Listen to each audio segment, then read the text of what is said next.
Today we're talking about the Japandi style. This is another blended design trend that combines two different looks into one beautiful aesthetic. So the Japandi style living room combines the minimalist aesthetics of the Scandinavian design with the timeless elegance of Japanese Zen interiors. It's going to focus on spaces that are functional, serene, clutter-free. They're going to be warm and inviting, perfect if you have a high-stress job where you need to just come home and decompress and relax. This is a great design style for you. I'm Nikki D, and I'm your go-to resource for design inspiration, furniture, and decor that's going to make your home look like you hired a designer. Be sure to subscribe so that you get future bell notifications. Let's get right into it. In order to understand what Japandi style is, we need to first understand the Scandinavian style and then the Japanese Zen style. I'm going to link a video in the description to the Scandi style because we've already covered that. So it's going to be minimalism, neutral colors, organic materials, simple, clean lines, clutter-free spaces, functionality, natural, light wood. Remember, the Hygge is in the Scandinavian style, which is cozy spaces that were really created because in these Nordic countries, the winters were so dark and dreary that they needed to bring light and airy elements and brightness into the homes so that people weren't depressed. The Japanese Zen style, on the other hand, is going to be simplicity. It's going to have natural elements, Zen aesthetics, are very calming, soothing. Wabi sabi, which is a Japanese aesthetic philosophy that emphasizes finding beauty in imperfection, simplicity, and the natural world. It's going to also have a neutral color palette, but you'll see a little bit of more deeper muted tones. So think of more of your rusts or touches of black in the Japanese Zen style. And then it's going to have minimalist furniture, low profile, and then there's going to be that connection to nature. Here's a breakdown of the characteristics of Scandinavian and Japanese style. And then in the middle, we have the blend of the two, which is Japandi. So that's going to be minimalistic, natural materials, neutral color palette, which both of them have, clean lines, functionality, warm wood tones, and then uncluttered spaces. The idea of blending these different elements of the Japanese Zen look with the Scandinavian design, it's actually been common for over a century, but the term only became more popular around 2016.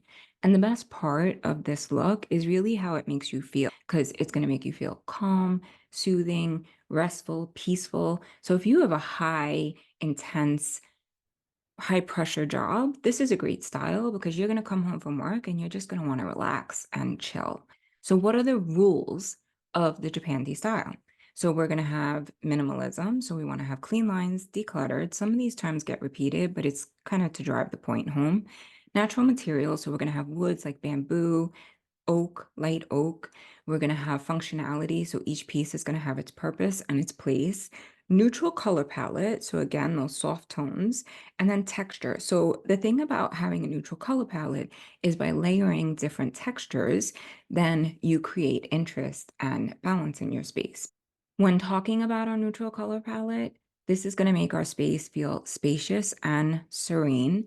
And our base colors are going to be white, beige, gray, and taupe, which are the perfect backdrop for those muted tones that come from the Japanese Zen look. So earthy elements that create warmth and depth, that's going to be our brown, taupe, our ochre yellow, and terracotta. And then our pops of greenery might come in from olive, sage, forest green. It might come in from even our plants that we use. Black will be used sparingly in touches and accents, maybe in furniture legs, lampshades, artwork, and that's just going to add a touch of drama, grounding, and contrast. The materials in the Japandi style are going to be wood. So light woods like oak and ash are popular from the Scandinavian design, while we have darker tones like walnut and rosewood that come from our Japanese interiors. We're going to have rattan, wicker, and bamboo, and that might be in futons or chairs, lampshades, even storage baskets. We're going to have stone, which adds that earthy grounding element to it. This might be in our flooring, or it might be also in decorative accents like vases or sculptures. For the Japandi paint colors, you might have colors like Simply White, White Dove, which has more of a yellow tone to it, Ballet White, which is a beautiful grayish color, Edge Home Gray, and then also Revere Pewter. The furniture and decor are going to be also all about simple forms and streamlined silhouettes.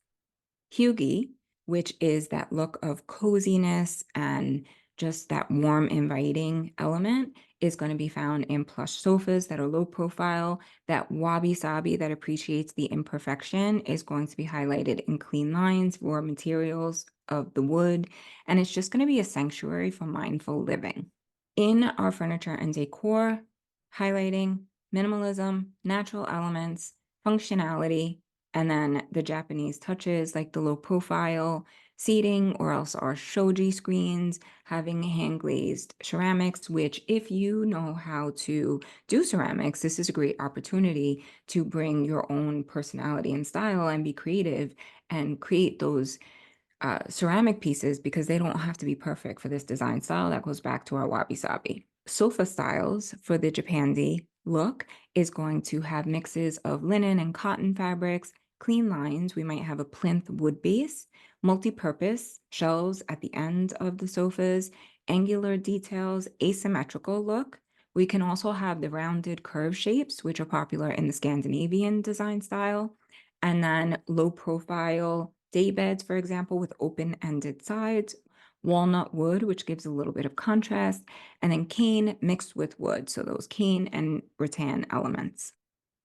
When it comes to our living room furniture in the Japandi style, we may have concrete mixed with burl wood coffee tables, built-in storage compartments on our cement coffee tables, a coffee table that has a shelf underneath for storage or books, light wood elements, boucle mixed with darker oak wood that's from our Japanese Zen style, having low-profile chairs that have wood frames, walnut wood chairs with rattan details and angled silhouettes.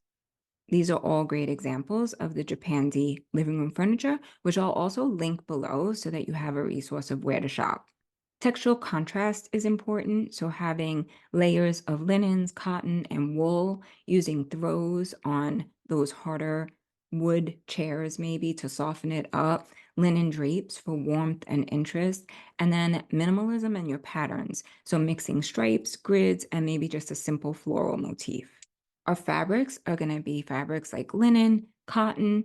These are going to be in neutral tones like beige, white, and gray. We're going to have wool cashmere, which is going to add cozy element and texture. We might have wool rugs or throws. Hemp is a great material for this design style because it's going to be sustainable and durable and add that earthy texture. We're also going to mix in some satin and silk, which adds a touch of luxury. And then it's going to add a contrast against those textural fabrics because it's going to be soft and smooth. Here are some examples of different pillow styles that you can shop for the Japandi trend. We're going to have fabrics like linen, silk, wool, cotton crochet, beautiful texture. We're going to have organic shapes and lines. We're going to have touches of black, nubby materials, cotton hemp, chunky wool. And these are some of the different combinations that you can pair together. How to decorate in the Japandi style. We want to declutter. Everything has purpose. Everything should be minimalism. You should keep what you love and what you use. Let the night light in. So we want that natural brightness from our windows, sheer curtains, or leave them bare if you don't have any privacy issues. Balance is going to be key. So balancing the look of Japanese and Scandinavian elements, not having too much of one or the other, and then letting your individual personality shine through. Wall art and decorative accents for this style are going to be nature inspired. We might have mountain scenery, oceans are going to be beautiful elements to add in. Minimalism, so think geometric shapes, line drawings, or subtle patterns that are going to add visual interest without overwhelming your space. Again, that wabi sabi influence, we keep going back to that, where imperfections are really celebrated, having hand painted artwork that's got organic textures to it, functional art that is going to be maybe in woven baskets on the wall. Japandi lighting, it's important that the lighting is soft and has a diffused glow to it. It's going to be maybe out of organic materials like paper or wood. The shape and size should be simple and understated with clean lines and geometric shapes. We're going to have natural materials such as the wood, the bamboo, and paper. The finish is going to be matte or satin finish. We're going to have neutral colors again. Can't emphasize that enough. White, black, gray, and brown, which creates a sense of harmony. Avoid the overhead harsh lighting. And we're going to layer in the light sources. So we're going to have task and accent and then general lighting up above. So by incorporating those different lighting sources, it's going to add warmth and a cozy atmosphere. You'll be able to tone down the lights, dim it, and create that mood for your space. This is an example of a beautiful dome light structure and chandelier over your low profile sofa. It's got the coffee table with the geometric shapes to it. It has those angled features, texture on the wall, but all in that neutral light and airy color palette. Plants and greenery are very important. They're going to bring a space to life. They're going to purify the air, add pops of color and a touch of the natural world. Less is more, so you want to choose statement plants, like maybe a beautiful bonsai tree or a snake plant. We're also going to play with different heights in our greenery and our plants. So we might have plant stands mixed with hanging plants or floor planters. So that's going to add a visual interest and make our space not look flat. We're going to add texture, so having different touches of greenery that have maybe leathery leaves and spiky cacti. We want to add personal touches, so this might be in ceramic vases and bowls, maybe that you create yourself.